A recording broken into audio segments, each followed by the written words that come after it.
Hello, class of 2024 parents and guardians. I'm Catherine Mallanda, the principal here at Walton, and we're going to have our last installment in our path articulation, having your students become official Walton Raiders.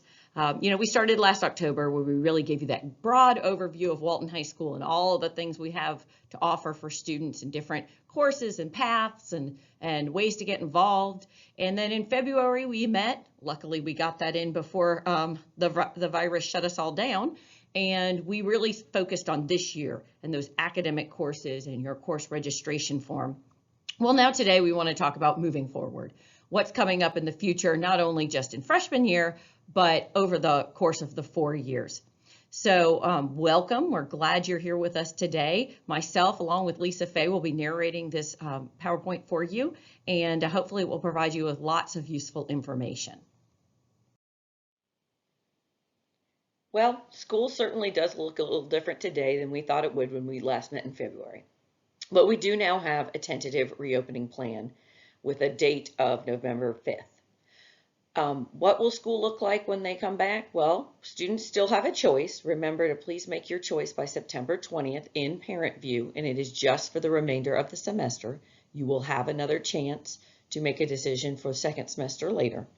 I really appreciate you going ahead and making a decision, because a lot of how many students show up will definitely affect how we run the school. So we are waiting for that number in order to make some final decisions. But what will school look like? Well, it will start at 8:20 like we always have, and we will end at 3:30. Every class will be live streamed so that the remote students and the face-to-face students will all be learning at the same time with the current teacher they have now. If you have not looked at the Cobb County School District protocols on their return to school website, I certainly encourage you to do so, because those will be the safety and cleaning procedures we will be following. And we will have a freshman walkthrough before the first day the students return so that they can find their classrooms. So let's quickly review what you need to graduate from high school. Every student must earn a total of 23 total units. That's 4 units of English, 4 of math, 4 of science, 3 in social studies, 3 in any combination of career technology, fine arts, or foreign language, 1 unit of health and personal fitness, and 4 electives. While it is not required to have any foreign language, do remember that the University System of Georgia requires 2 years, and many other states require 3. So it's really the college search that needs to help you guide what courses to take in terms of world language. Also, the state of Georgia offers diploma seals in dual language, biliteracy, fine arts, career ready, and civic engagement. These are given to students who go above and beyond the classroom learning and challenge themselves in those areas, also embedding community service. So I certainly encourage you to go look on the Georgia DOE website for further details. Because we are on a traditional schedule, every class that your child takes earns a half a unit of credit. So by the end of the year, they have a full credit in every subject area. Students, in order to be a 10th grader next year, must earn 5 units of credit, including 1 full credit in math, science, and by 11th grade, they must have completed 10 full units, including 2 units in math, science, and English. And by 12th grade, they must have 16 total units. This is different than sports eligibility if your child intends to play a sport. They do have to pass 2.5 units this semester in order to be eligible for the spring. They must have 5 total units by 10th grade. Notice that it does not include any specific course areas of units earned. And 11th grade, they must have 11 units, which is more than the requirement for promotion. And in 12th grade, they must have 17, which is again more than required for promotion. This year, all of our progress reports will be posted to Parent View versus printed. Here are the dates for progress reports. Remember, it is not until the end of the semester that those final grades are posted to a transcript. What is posted to a transcript is what is your official school academic record and then goes to the colleges. So the final grade after final exams in December and the final grades after final exams in May is the final grade posted to the transcript. So what are some options if your child is needing help in their academic areas? Well, first of all, there should be an expectation of at least an hour and a half of homework and study every day in college prep courses. Taking more rigorous courses may require more time. It is a consistency of practice that is most helpful for students. So reviewing notes every day, rereading or rereading ahead. Study groups are great as long as they make sure they're not sharing work. Make sure they do all their makeup work if they miss a day. Seeking tutoring with your teachers. Right now, the teachers are telling me that they're not having a lot of students coming to office hours. Please utilize them. They are there to help and they want to help. Also, we used to have a lot of tutoring through our honor societies. Until we are back face-to-face and able to appropriately supervise that, we are going to not be doing that through our honor societies. But the counseling department is creating a list of students who are willing to work with younger children, and their parents have given permission, and that will be available. When we know that's available, we'll send it out through the e-blast information. Please know at Walton High School, we do not offer extra credit, nor do we have retesting. Parents, if you have a concern, the first place to go is to the teacher. Please reach out to them in email. That is always the quickest way, and then you can coordinate a time if you need to speak face-to-face or to Zoom each other. Also, the counselors are there to help schedule any parent-teacher conferences, especially if your child's struggling throughout their whole schedule. It's always a good idea to go ahead and get everyone together at one time, because different people have different ideas and can facilitate a better conversation. This year, our Walton Governance Board, which is part of our governing body of our Walton Charter School, decided to suspend our attendance incentive, but we do still have an academic incentive for finals. Students who have an A prior to the final exam, regardless of absences, may exempt their final, but they can only do that for 2 classes per semester. Walton does have an honor code, and academic integrity is expected on all assignments. Students need to do their own work unless the teacher specifies that they are able to work together. We do have Turnitin, which is plagiarism software, and most of our departments run original written work through there, which will tell you whether or not it has been copied. Minor infractions, such as copying homework or classwork, will get you a 0 on the assignment and an N in conduct.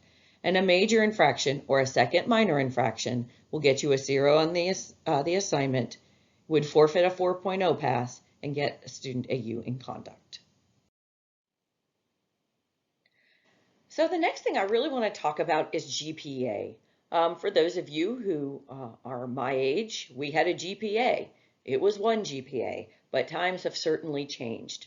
And there are different GPAs and different criteria. So I really want to go into just what one student's GPA would look like in a variety of different aspects at Walton, at college, at Hope, and at the NCAA.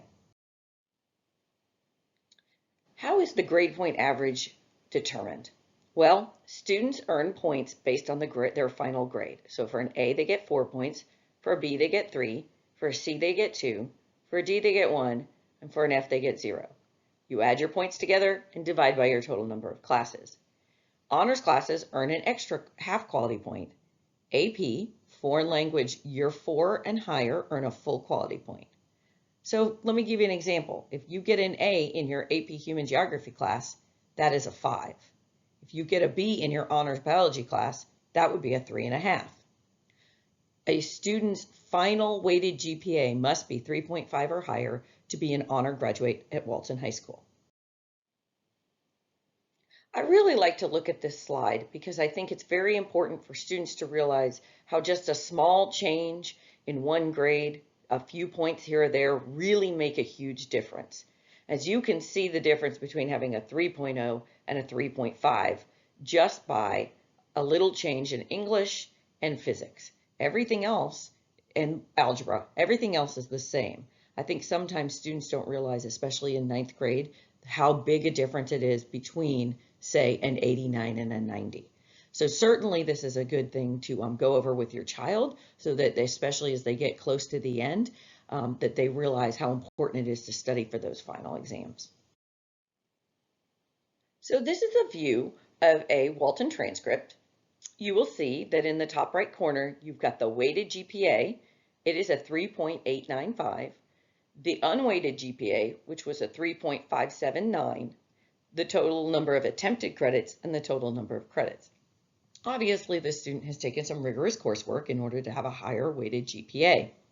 If you did take courses in middle school that count towards high school, you will be getting a copy in the mail of your child's transcript so you can see what's already on there. But do remember, middle school grades don't count in GPA, they just earn credit.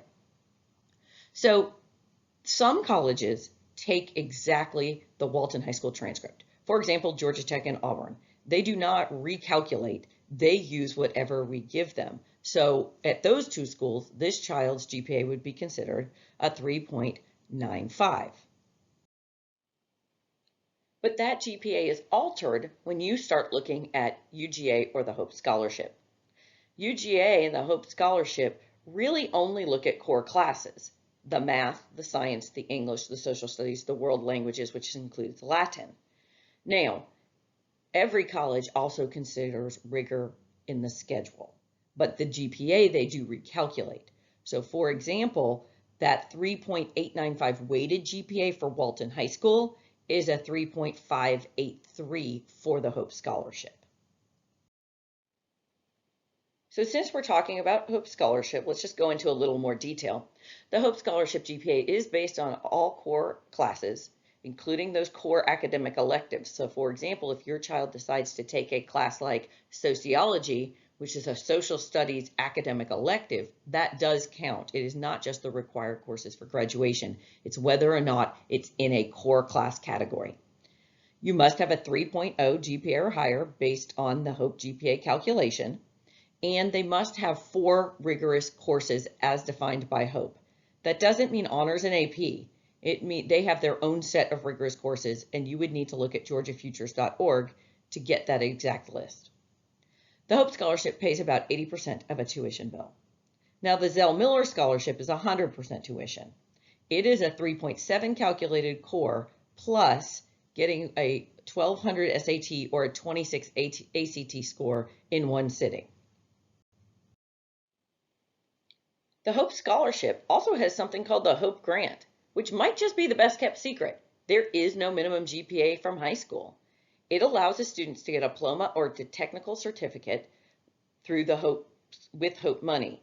There are also Hope Career Grants in certain industries of which there is high demand. These are great ways for our students to get work ready immediately after school for free. Now, if you think your child might be interested in college athletics, another GPA that will be of interest to you is the NCAA academic eligibility. Now, they have different requirements based on a Division I school, Division II, Division III school, but I'm just going to highlight a Division I school. They look at 16 core courses, and they will choose the best grades you have of these 6 to come up with your 16. And the reason I say that is it says you only need 3 years of math. Well, to graduate from high school, you've had 4. So you can pick your best 3 years of math to go into this core GPA.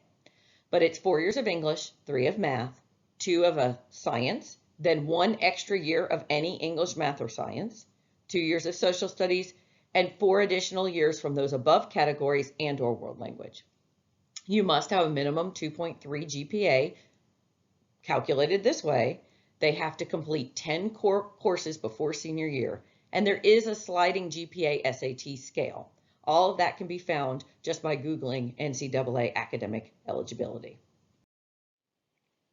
So right now we are about at the, well, if we'd started school on time, about the 6-week mark of school.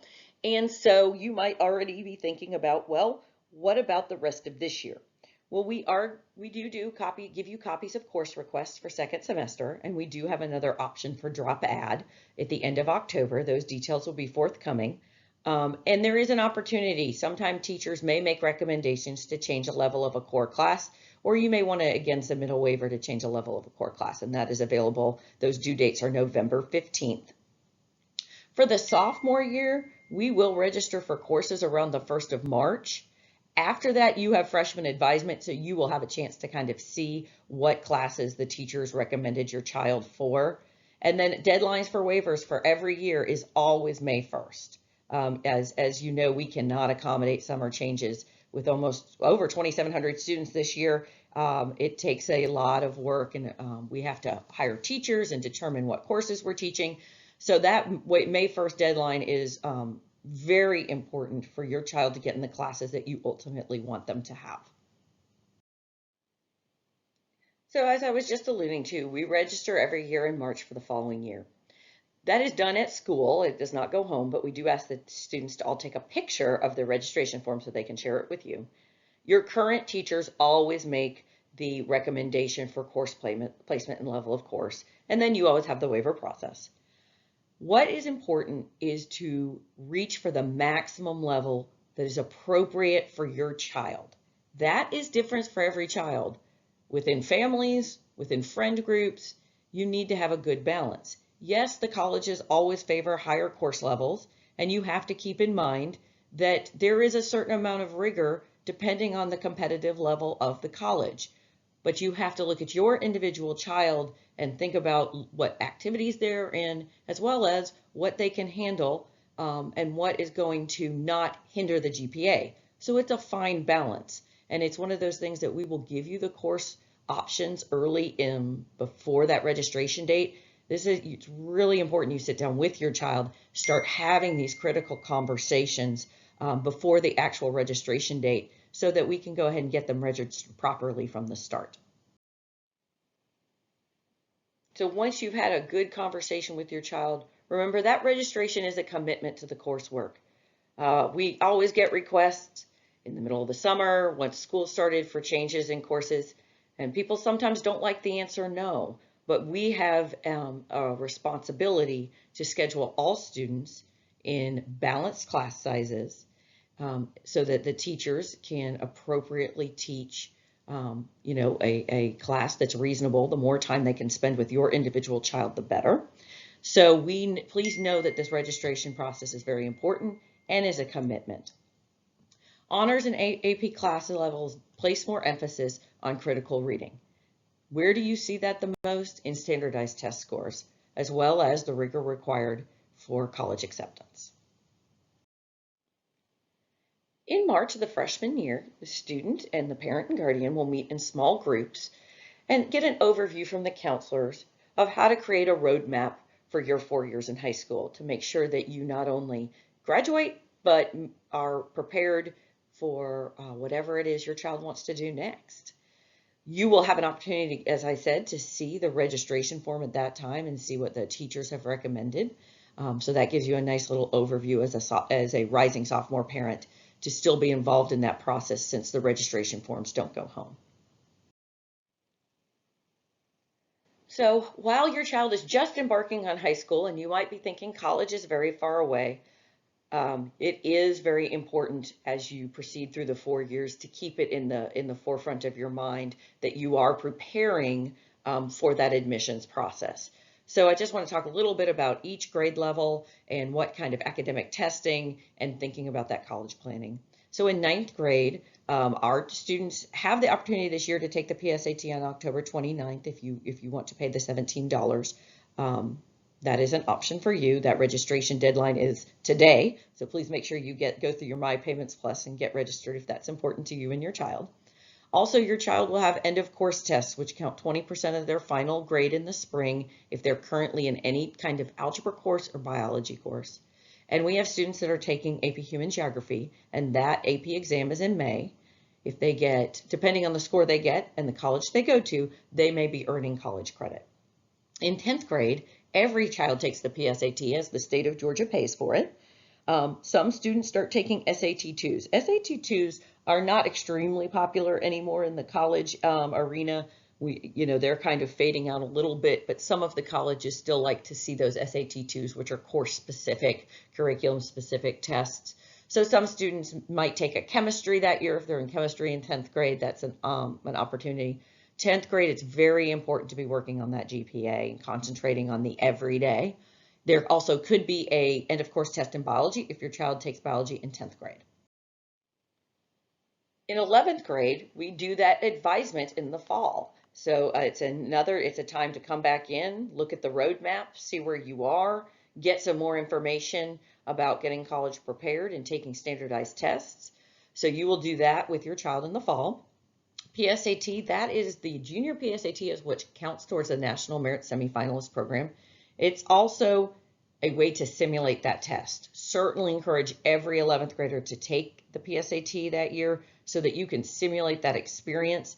Most of our students complete their standardized testing in junior year, so it's a good start to the process of taking that SAT and ACT that year, which we certainly encourage. Many of our students will continue to take AP exams, and you're going to start that post-secondary research. Really, by that spring, students need to start looking and narrowing, thinking about what kind of schools they want, large schools, small schools. That helps them narrow that list as they go into the 12th grade.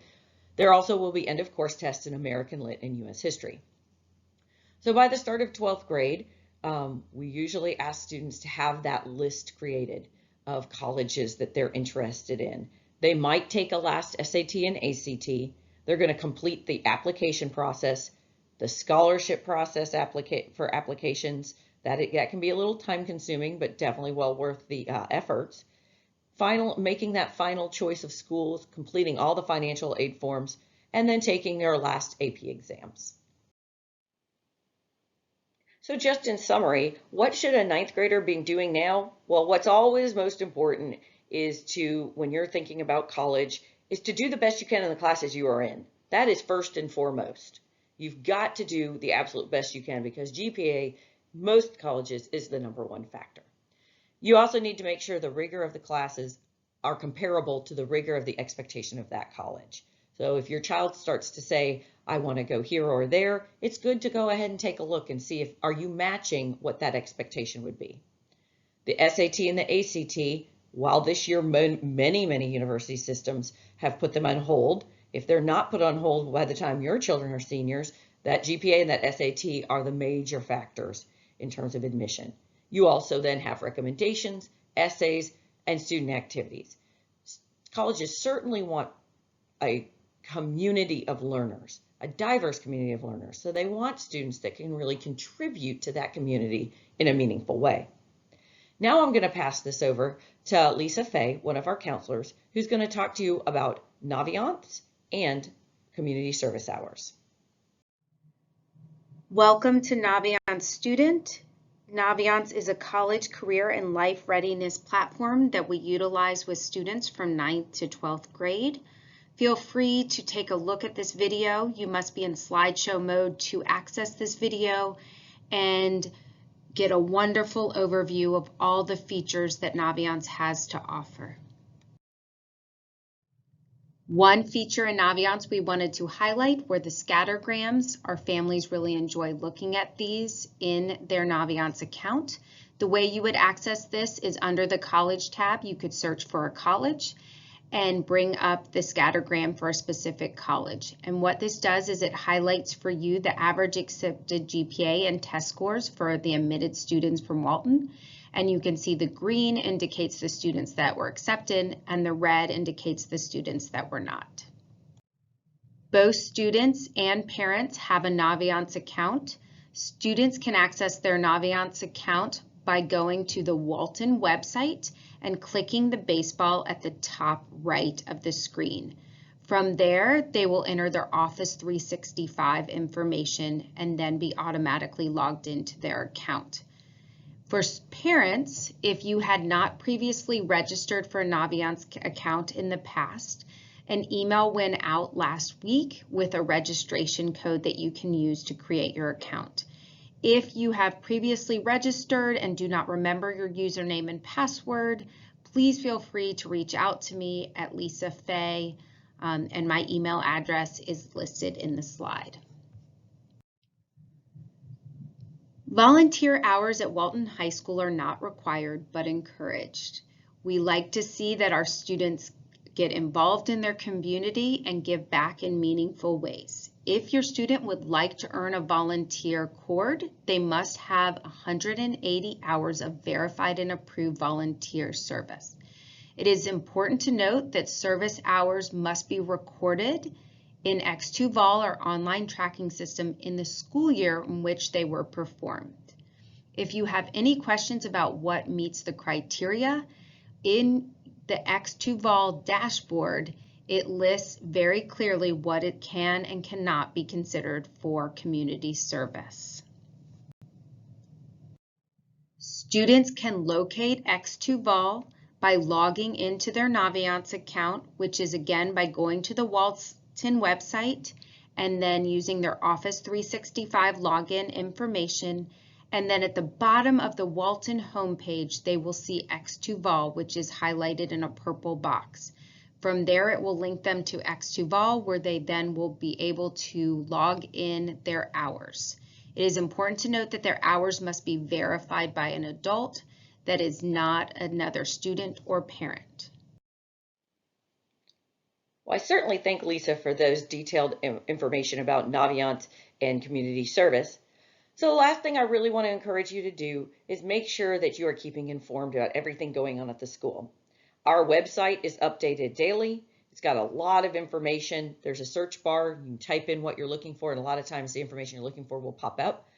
Our PTSA, you do have to sign up for their e-blast. That is not sent out by the school, but they really do a good job combining a lot of community information and important things for you.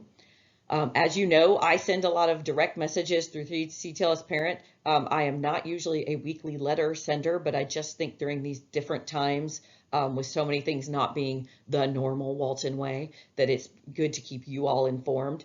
And then Parent View, which eventually the two will merge, I do not know when that will happen, has the grades and all of those other things you might need. And our counselor webpage, which is independent off the Walton website at waltonhighcounseling.com, also has quite a few information, including all of our past parent nights. So if you need to go back and review, you have that. Certainly, if you need anything, please reach out to your school counselor. They're always a great contact for all things in terms of these academic mindset, as well as social emotional for your child. Appreciate your time watching this video. Hope it has been helpful, and I will see you guys soon, hopefully, when we welcome all the students back that choose to go face-to-face. Thanks so much and have a great afternoon.